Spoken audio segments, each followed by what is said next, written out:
Welcome to the Accounting Technology Fireside Chat Podcast. Now, sit back and enjoy while Nick and Trevor help you use your technology to make money and delight your clients.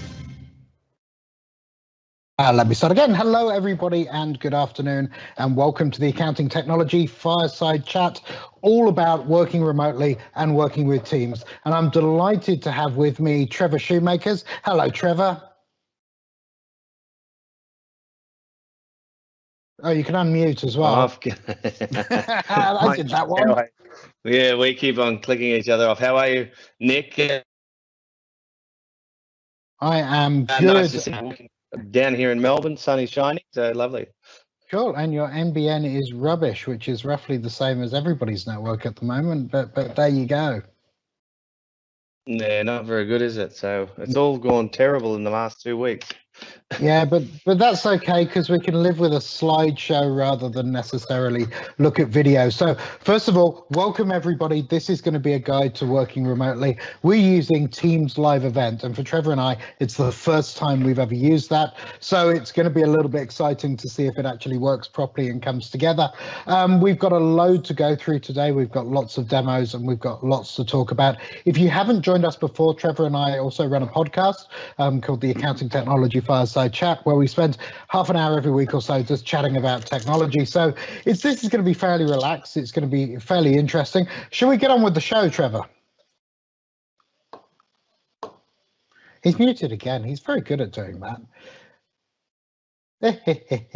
Let's move on. Anyway, I'm gonna nip across to there he is. Let's nip across to the agenda. So first of all, we're going to start today with some history. Who are we? Why should we be talking to you? How much have we worked from home? Are you back with us, Trevor? I am back with you. I'm just I'm trying not to interrupt with my poor internet, which is not good. Anyway, you can feel free to do that. It seems all right at the moment. We're going to talk about some soft skills for remotely working, and our view is, I think Trevor will agree, working remotely is two things, right? It's being able to work remotely using technology, but it's also having the skills and having the process and having all those sorts of things to make sure you can actually work, be efficient, not get burnt out, and all those sorts of things together. Wouldn't you agree? Yeah, definitely. It's a different world, and we've been doing it for a long time, but I know other people are struggling with it, and as other people are getting onto it, I'm feeling it's affecting me a little bit because there's a different world going on.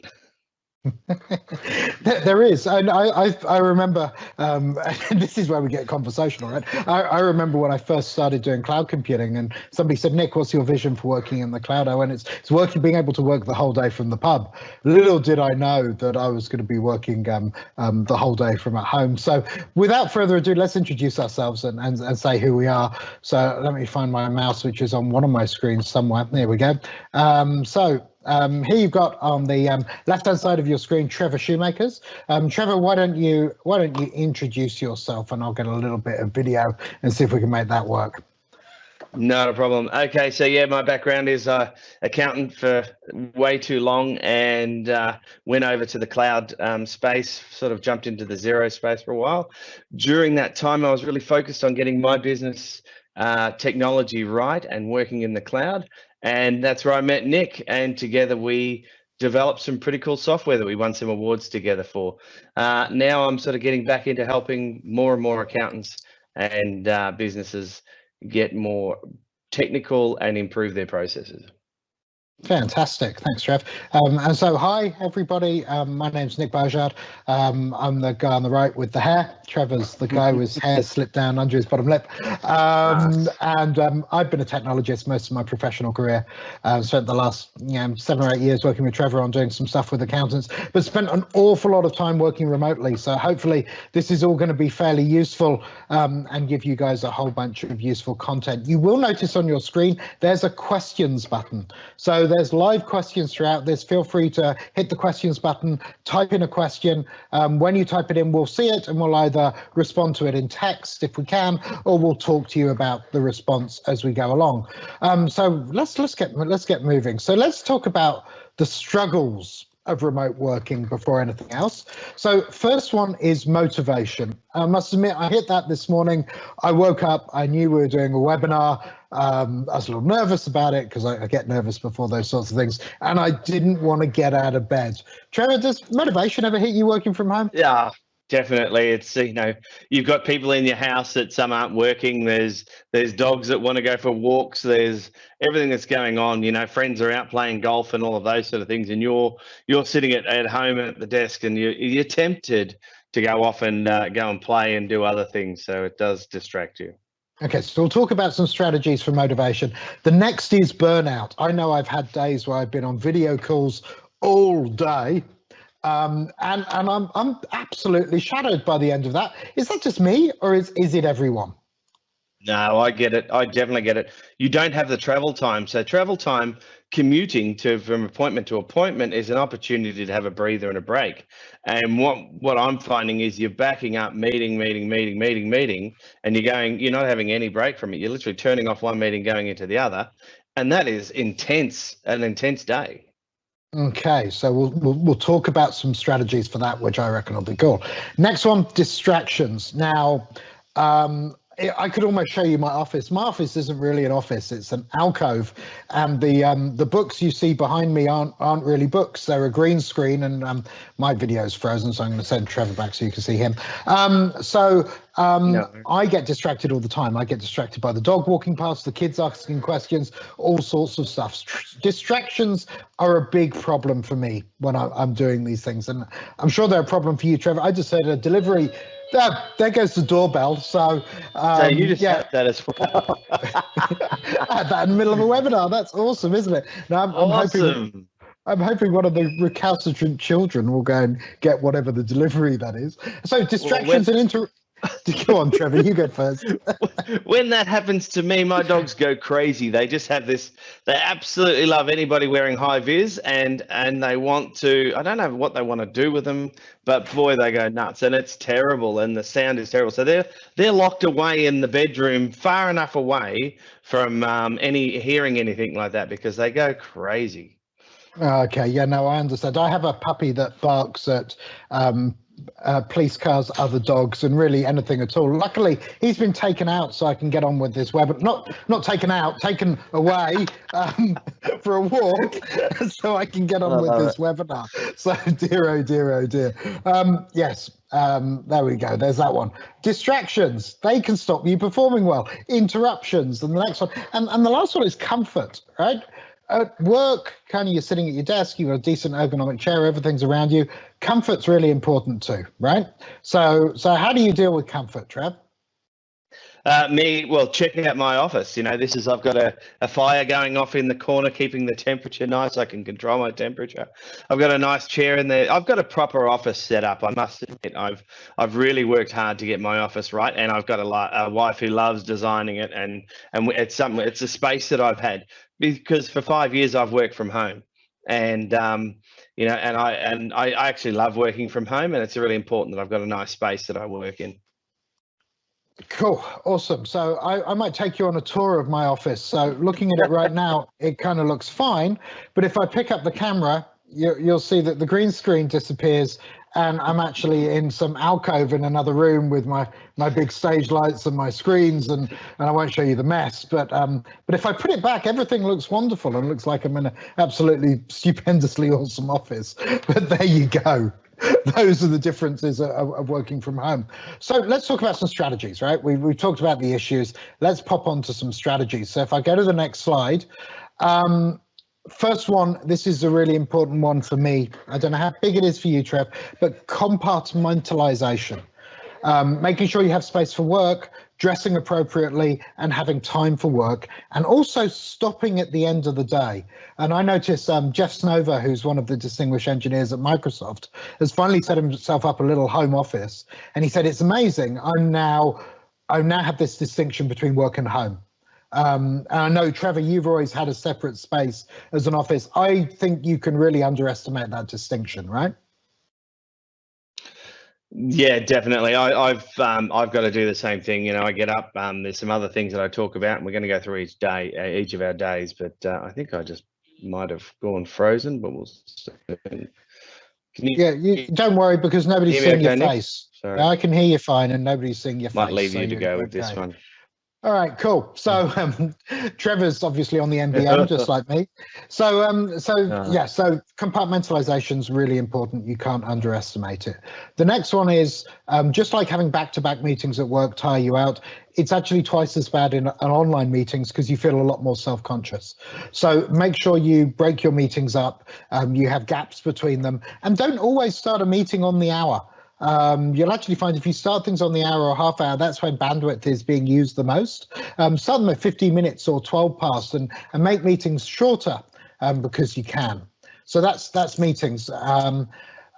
Skills. Get good at your live meeting tool.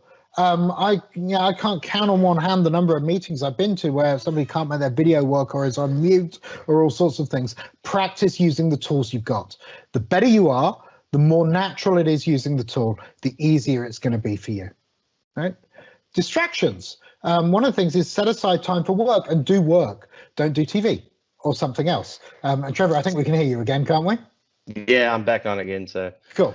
One of the things I've been doing recently, well, actually, I got invited to a conference by Microsoft, and they sent me a whole bunch of goodies to go to this virtual conference, and one of them was a lunchbox. So I've been packing a lunch for myself at work, at home, every day. So I actually have lunch, but it's like I'm taking a packed one. So I don't go back into the house and suddenly find myself reading Twitter or watching Facebook or those sorts of things. You agree? I don't do that, but I know exactly what you mean. All of a sudden, there's something on TV or something in the corner catches your eye, and it's fun. But I break my day up a little bit differently. I try and have a bit of a get up and do some exercise just before lunch. So I sort of do break that through, and I find it's good to go out and catch up. I don't have as many people in my house, so I've only got my wife and the dog, so that's there's less distraction. Cool. Okay, so next. Find somewhere you can close the door. Don't let people interrupt you. Don't let the postie interrupt you. And comfort. Get a good chair, get the temperature right, and make sure you've got a good working environment. So let's talk through our different strategies and talk about our days and see if they make sense. So I'll quickly run you through my day. So here's what I do. I get up at 6 o'clock in the morning. My alarm goes off. By 6:15, I've had my shower, because I'm quick like that. I'll be up and dressed by 6:30. I'll have had a coffee. I try at the moment to minimize reading news. I've always been a really avid news reader, but I think you can get lost in it at the moment. And I think it's really important to not get caught in Twitter or Facebook or social or news at 6 o'clock in the morning, because that can take you all day. 7 o'clock, I tend to start work. I tend to take a break at 10:30 to 11 and have something to eat. I tend to take a break at 1 and 2, and I either finish work at 5 or I invite some colleagues and friends to have a virtual beer at 4. And when I finish work, I then go and have some family time. So that's me. Trevor, do you want to talk us through your version of that? Yeah, I'm not as early a starter as you. 7 o'clock the alarm. I do wake up a bit earlier than that.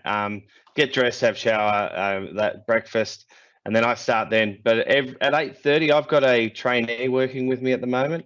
So we have a daily huddle. That's the just good morning. And Nick and I, we used to do it. We don't do it as much anymore, but it's a good morning. How's your day? What have you got on? Then we get into the day. I go for a walk or workout around 11:30 and have some lunch after that. And try and have a break and then finish. I love cooking dinner, so that's one of my outs is cooking. So I'll jump in and do that around 5:30. Start cooking. Okay, cool, awesome. That kind of seems to work, doesn't it? Okay, motivators. Let's talk about those briefly, because I think those are important. Oh, we'll talk as well. We're going to talk about video and sound. So despite the poor connections today, Trevor and I have spent years trying to get audio and video right.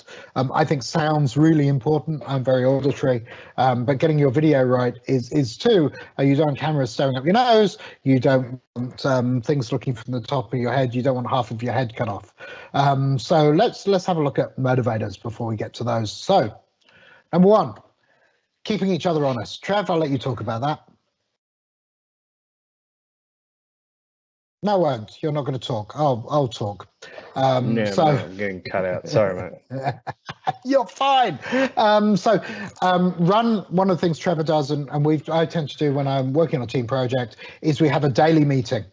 So you break down with your team, you let everybody who's doing what's going on. You can extend that. One of the strategies I've done quite well is in Microsoft Teams having an all-day meeting with your team in it, so they can dive in and dive out. And we're going to show you how to run one of those. That means it's kind of like being in the office, but you're doing it virtually. So a full-day Teams meeting.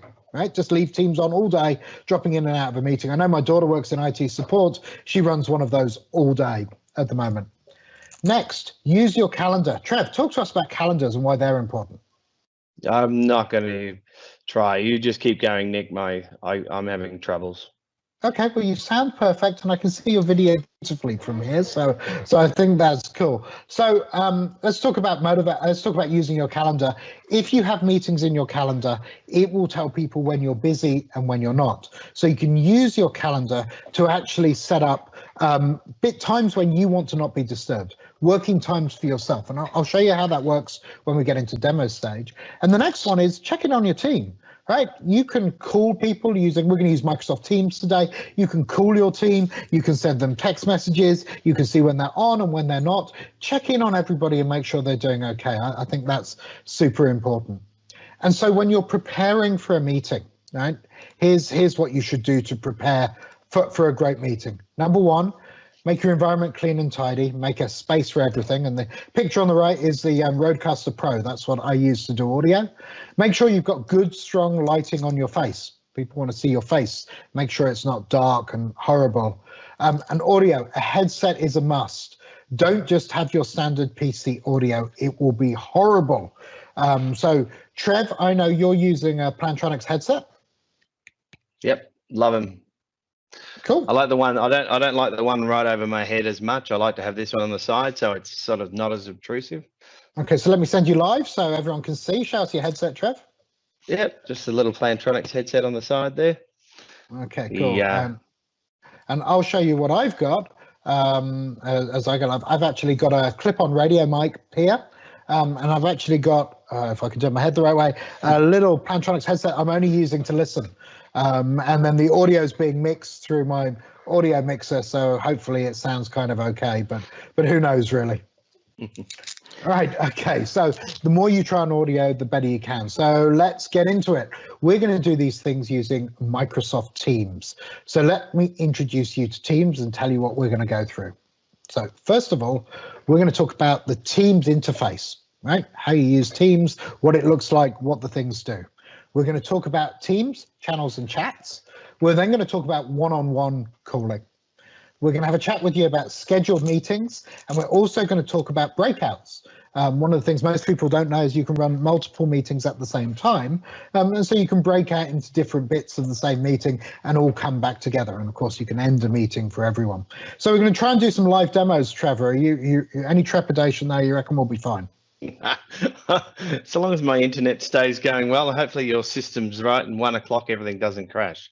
Okay, well, we'll try. Oh, it's 12:50. It could all get horribly messy. All right, let's go and have a look at the interface.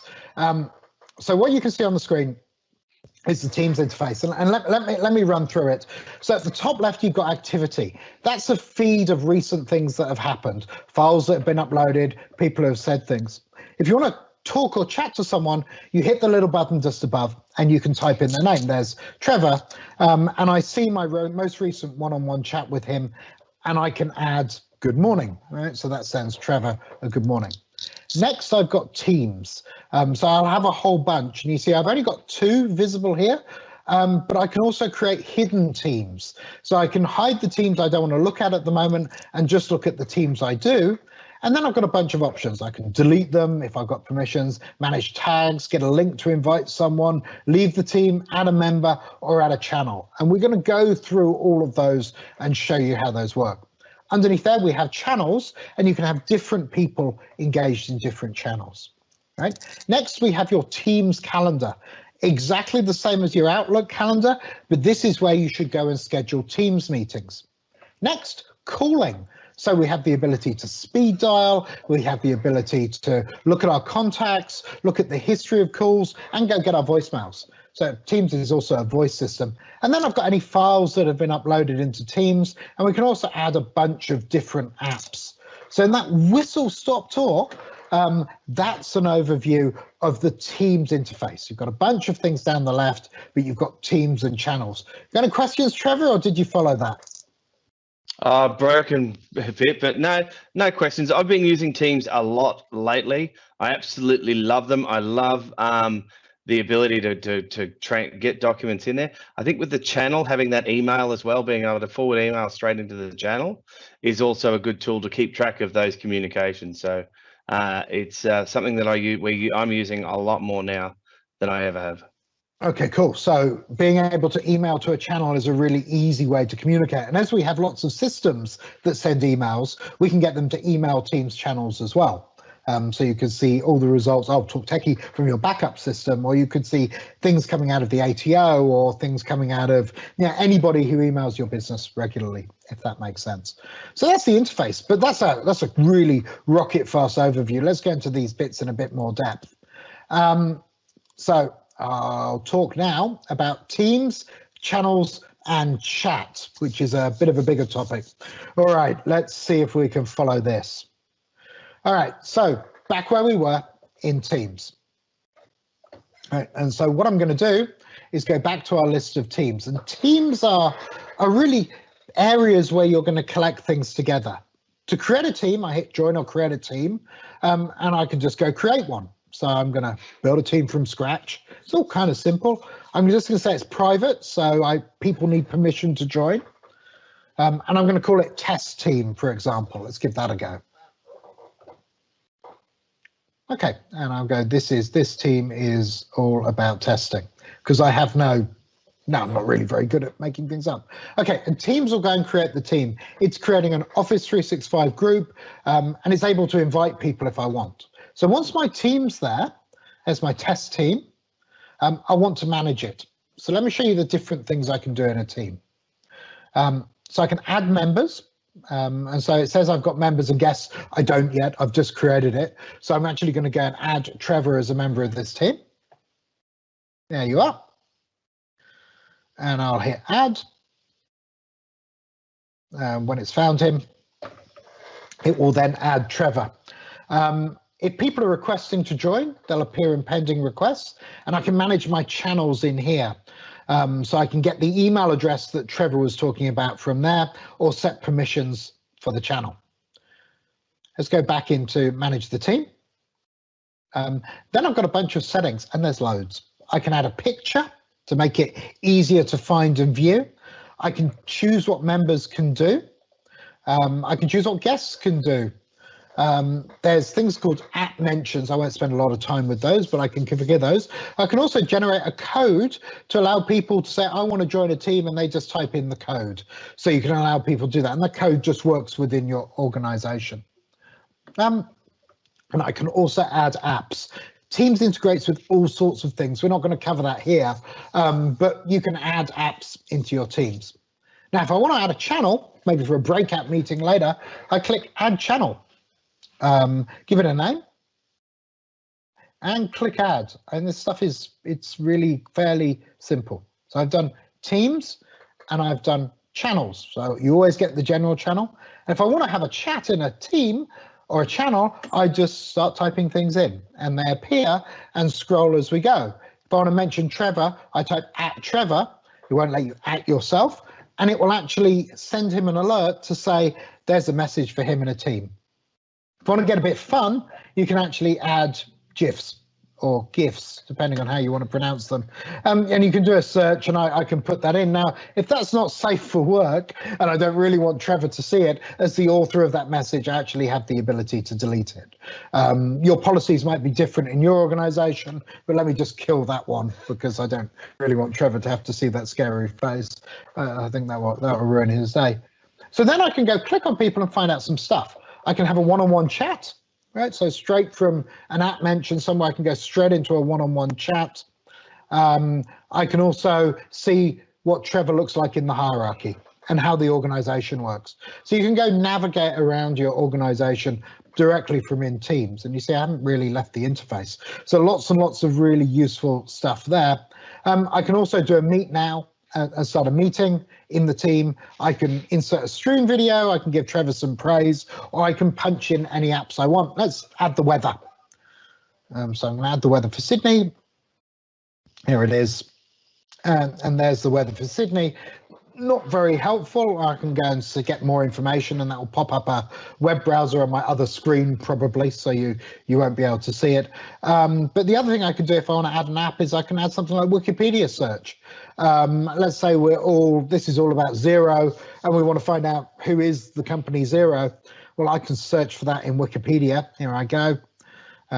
Click it, and I can insert that straight into the team. So there's all sorts of apps and tools we can use to do that, which makes it a really, really cool kind of social place to discuss things. I can add files. Trevor was talking about that. Each team has an area where you can add files, and that can be either in SharePoint or Dropbox or Box or something else. It defaults to SharePoint. If I want to create a new file, I can. And if I want to upload one from my PC, I can just upload one that way, and they'll appear, and everybody in the team can see them. And I can add my different cloud storages if I want to, and Microsoft are adding more really all the time with that. So that's files. I can also create a wiki, which contains, documents and information about what we're doing, so I can share that with my team. And I can add millions of additional apps if I want to, and there's loads here, and we're not going to spend a lot of time going through them. Maybe we do another session on apps and how they work, Trevor. So getting to the end. So okay, so I've just had a question. I'm actually going to answer this question. Let me just get to the breakout team and show you that. So I'll just put some text in the breakout team. So we'll say wait here for a breakout meeting. I'll hit go, and then people in this team, if we're having a session, can go wait there for the breakout meeting I'm going to create in a little bit. Now, I've just had a question, so I'm going to answer that before we do one-on-one calling, which is, how do you add people who don't work for you in your organization or may not have a Microsoft account? So the way to do that is I've created a private team. My settings in my organization is I can't add people who aren't a federated organization or one outside, but you can set up teams so you can invite anybody who's outside. They will need an account though, but I found you can use Google or Microsoft accounts, but they do need to identify themselves. You don't just have anonymous teams. It's not like Slack, but you can invite third parties, can't you, Trev? Trevor's gone on mute, so he's not listening. And my next question is, when you upload a file to use, does it move it from SharePoint or does it sync regularly? What you're seeing in Teams is you're actually seeing a view of a SharePoint document library. So it's actually on SharePoint, but shown to you in Teams. So it's not a synchronization you need to worry about, but some good questions there. Let's do one-on-one calling. Trev, all good? Yeah, all good. It's just my internet's just really struggling, so I'm trying to be quiet, not to distract everything too much. Oh, good. Oh, good. Let's go have a look at one-on-one calling. And thank you, both of the anonymous people who raised those questions. They were awesome, and we will reply to them. Now, if anybody's missing anything in this video, we are going to create the video, and we will publish that towards the end of the day. So let's dive in and do some more one-on-one calling. Okay. So let's look at that. So let's say I want to have a call with Trevor. I can either go to calls, and if I've spoken to him recently, or he's in my contacts, or he's in my organization, I can add him. But sometimes he might not be. He might be in another organization. I might want to add a Gmail account like that, and I haven't got that integrated in mine, so I won't be able to do that. But if I do want to have a chat and a call with someone, I can either make a call up there or click the little box up here. Let me type in Dave Hamilton, for example. Here he is. So when I click on the chat button, you'll see some icons appear at the top. This allows me to have a video call, an audio call, or screen sharing. So let's do an audio call, and that will call Dave one-on-one. And from here, I can promote it and share my screen and add video. But in this case, it just forwarded to voicemail. when you get a voicemail in Teams, it will actually turn that into text. And we're working with a couple of partners right now who actually allow you to integrate Teams with your entire phone system.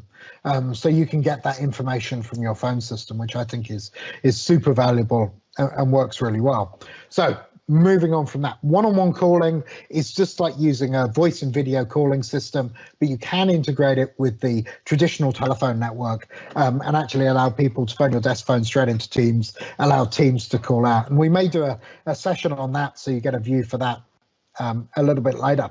So lots of things we can do with one-on-one chat and one-on-one calling. And Trevor, we use that all the time. I'm constantly calling Trevor on Teams one-on-one to have a conversation about something or do a quick video call, and same with Lawrence when I'm working on code with him. Okay, that's one-on-one calling. That's the not the most exciting one, because we're about to get to the most exciting one, which is scheduled meetings. So if you want to do a meeting live where you want to do voice and video and other things like that, the way to do that is a scheduled meeting. Let's have a look at this demo. So back into Teams, exactly where I was before. And I'm going to click on the Teams calendar. Now to create a new meeting, I can either meet now or I can schedule a meeting. So this looks just like Outlook. So I do the title for the meeting. I have the opportunity to add attendees, and this will send those individuals emails to say there's a new meeting, just like Outlook. I can set repeating and timed, but I can also add a channel. So when I pick a team and a channel, it will invite everybody in that team and channel to the meeting. So I don't need to remember who's who and invite them. I can just invite a team. And the neat thing about that is when I go and create that meeting, it will actually appear in the team. If I want to find out if people are free or busy, if they're in my organization, there's a scheduling assistant, which allows me to see when people are busy, when they're free, and schedule meetings for them. If you have meeting rooms set up, you can even schedule those, which is kind of cool. Right, so I'm going to go and set that up. That's looking good. Then if I go into the team and go into general, you see that meeting has appeared down the bottom, and you can join from there directly. Now, once the meeting's set up, I can set some options. So I go to meeting options, which will launch a web page, and I'll take you through those because some of these are important. First of all, the lobby, right? You can say everyone can bypass the lobby or people in my organization can bypass. We can announce when people join and leave if they're on the phone, but if I set only I can present, then everybody comes in as an attendee and can't take over the meeting and mute people. So sometimes that's really important when you're doing a big one or if you're in a school or something like that. Those settings are really important. Then from there, I can click join. Let me show you some other features. I'll move my lamp around. This is me this morning recording this. If I create background settings, I can actually choose to have images behind me. So there's a Blake 7 image. That's a blast from the past. There we go. Or I can just have blur. I can set my audio and I can set my webcam to be whatever webcam I feel like. So I'm going to have a little faff at the moment because I've got a bunch of systems that do webcams. Let me just go and close my Manycam application and you should see my video start to appear. Bear with me while I do that. Whoops. Get that right. There we go, back to Manycam, that should be off, and I can go to Surface Camera and that appears. There I am. Excellent. So backgrounds allow you to hide people walking past you in the background, which is super important. So I will just look like that when I join the meeting. We then got some other settings. I can see my devices, my audio and my video. Make sure my mic's muting. I can show meeting notes, which we create a OneNote during the meeting, which is kind of handy. I can make it full screen if I wanted to. I've got the background effects, which I talked about, so I can blur my background. And if I hit apply, that will just blur what's behind. I can then be in all these different pictures and you can have more. Trevor saw somebody walk behind, didn't you? I did. I've turned my video off, so my audio is working a little bit better now, so I can talk. That's awesome. So I quite like this picture. I can also see who's attending, and from here I can mute people, I can ask them to join, or I can manage their permissions from here. That's a new feature which allows me to set whether they're attendees or not. Last of the options, I get to end the meeting. This is a new feature. It means I don't just leave, I kick everybody out of the meeting, which is handy. And for those of you interested in stuff, there's also live captions. And Trev, you were using that with some deaf people recently, weren't you? Yeah, we were. So I'm working with the Deafness Foundation, and one of the board members is is hearing impaired, and we were using it, and it was 95% accurate. It was good. Cool, excellent. So so what I'm going to do here is I'm going to share a screen. You notice the little icon up on the left there which says include system audio. That means if you're showing a video or something, people can hear it. So it's important to do that if you're sharing things. But you can also browse, add files, upload things for people to work on. There's a whole ton of things you can do. And certainly if you're sharing a PowerPoint, I suggest you use the share option here. Right, so here's me sharing a screen. I can give other people control if I want to. I can include system audio, or I can stop presenting so the people watching the video can see everything I'm doing on the screen and see me drag around things like the Microsoft Store. So it's a really good way of demonstrating how things work without it always having to be video. Right, so the other thing I can do is record the meeting. That creates a recording centrally, and that posts that to Microsoft Stream. So when I end the meeting, which I'm just about to do, and I hit end, when I go back to the team, what you'll see is that there was the meeting. It will update and say it's now ended. I can say the call quality was good, and it will then go through and process the video, which will let it do, and the people in the team will be able to just see that video. There it is in Microsoft Teams. So it's just as easy as clicking on it. And if I hit play, which I'll do in a second when it loads, you'll be able to re-watch the video of that meeting without having to go to some other thing or upload things or do anything else. It's just all integrated and works really well.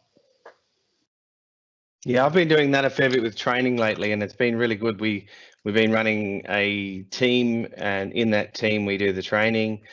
People who can attend, but those that can't make it, can then know exactly where that recording is, and they can go and watch it. So it's been really handy. Cool. So I've had another question from Anonymous saying, if you have a second screen set up, can you share that screen? Yes. In fact, Trevor was talking while I was showing that, in that you can actually share as many screens as you want. So if I've got 3 screens, which I do, they all appear and I can choose which screen I show. You can even just show a window of an application. So you don't have to show all the private things you've got as well, which is kind of cool and handy. Yeah, I find sharing the application is good, but if you're working just from a PowerPoint presentation, but if you're wanting to jump into other applications, it's probably best to work with the desktop, because you can get yourself a bit confused. Yeah, no, that's a good point. That's a good point. So next, breakouts. This is something that's not a really known about feature, but it allows you to run multiple meetings at the same time. When you're doing a presentation or a training course or something to a group of people, having breakouts can be really, really useful. So I'm going to show you how to set those up. So let's have a quick look at the demo. I'll talk through it, and then we'll talk through what we're doing. So here I go. I'm going to go back into the calendar, and I'm just going to schedule a meeting. But instead of inviting anybody this time, I'm just going to schedule a channel. So let's choose my test team, and I'll choose general. Don't really need to do anything else with it. It looks kind of good, so I'll hit send. So that will set up the meeting in the main channel. Next, I'm going to set up another meeting for the same time, but instead of putting it in the main channel, I'm going to put it in the breakout channel. So let's go and choose my breakout channel, and I'll hit save. Right, so that's now created 2 meetings. So if I go into my main team, I'll see the main meeting. So if I click on that, I can join it. So I'll just join that meeting to get it started. There we go, that meeting's now running. So if I go back to Teams, I can go to the breakout session, and watch this. I can click on the breakout meeting, and I can join that as well. And you'll see when I join that, there's something on the left saying main meeting, and you can have up to 4 meetings running simultaneously. That's what happens if you don't have backgrounds. And you can flick between them.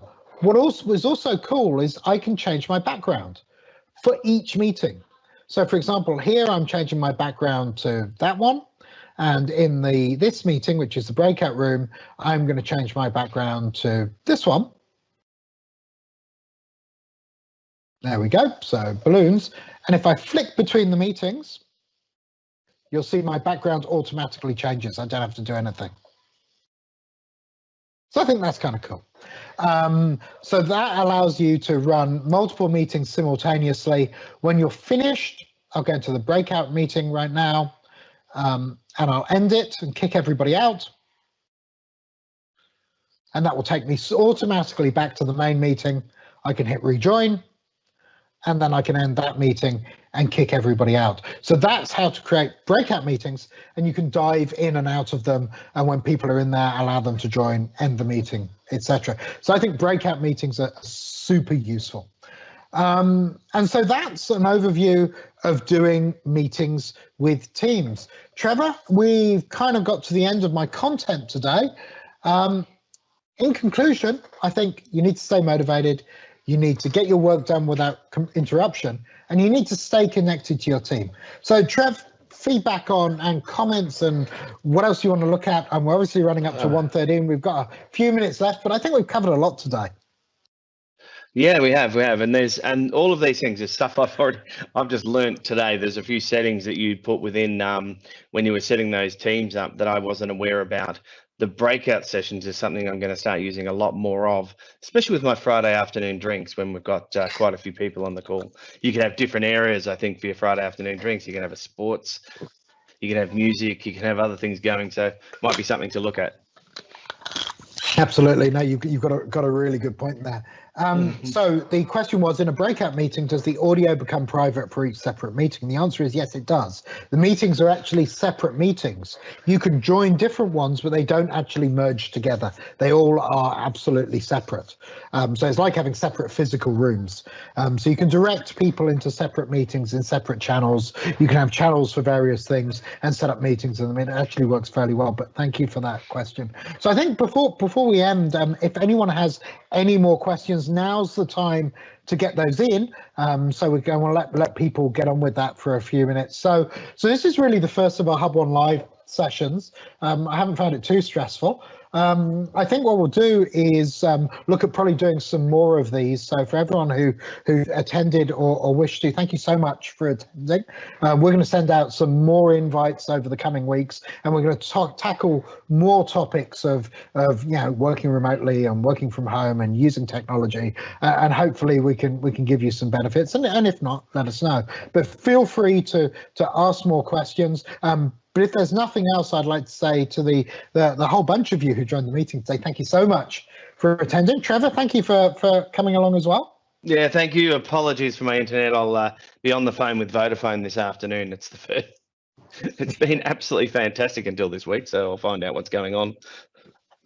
Yeah, mine. Well, as you know, I had a major outage, so I'm not going to talk anything about internet from that point of view. All right, one more question. Let me go and grab this one.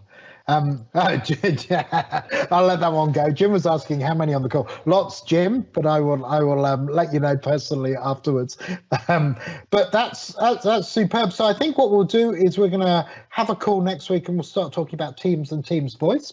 And how we can make that work, and maybe talk about some of the additional technologies we can plug in and see if that's of interest. What do you reckon, Trevor? Yeah, and I'd really like to get into some of the apps within Teams and how like Planner to do and flagging emails, tasks work together. That's something I'd like to put into the topics going forward. I'm finding that super useful for all the stuff I've got to get done. Okay, cool. So that was a fairly long session. It's planned for 30-minute sessions, so it's not too much for people. I keep doing these lunchtime ones, but thank you everybody for attending. I really appreciate it. There will be a video link sent out to you in the next hour or so with the video of this if you want to watch it again or watch it with friends. So thank you for attending. Thanks, Trevor, and everyone. I hope you have a fantastic day. See you later, everybody. Cheers.